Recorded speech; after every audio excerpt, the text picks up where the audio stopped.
Buying a second-hand yarn is actually an amazing choice. It's sustainable, it's affordable. Good on you for doing that. If you are getting yarn that you don't know the weight of and you don't know at what gauge you should be aiming to knit it, there is actually a very easy way how to measure it at home.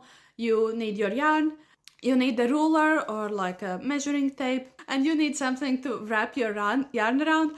I literally just grabbed a wooden spoon for this video. It doesn't really matter, you just need something where you can easily wrap the yarn around. One of the ways how yarn weights are measured are wraps per inch, which means that when you wrap the yarn around, you can count how many wraps are you getting. Take your wrapping object, you take your yarn, and then you just start wrapping your yarn around the spoon or whatever you're using.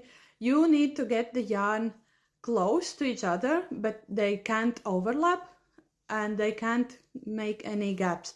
Be sure not to pull on the yarn too much, but also like don't let it loose. Basically, do a neat job at wrapping it around is the best I can tell you. When you have a decent amount of yarn there, take your ruler and you need to measure how far is 1 inch or 2.5 centimeters.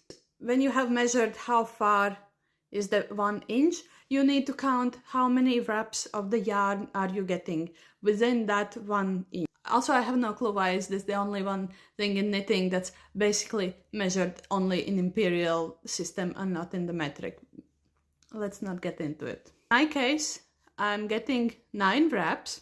And of course, that information alone won't tell you anything. What you need to do next is you go to the Ravelry, any yarn page or any pattern page. By the yarn weight, there will be a little question mark, and when you click on it, you'll get a table, and there you can see how many wraps per inch correspond to which weight and what gauge is advised for that weight. Of course, this isn't an exact science, and then you'll still need to figure out what size of needles to use, but then your life just gets so much easier and you have a very, very nice starting point. And also, congrats on your knitting journey. I really, really hope you get to knitting your first sweater, and I hope this makes your life easier.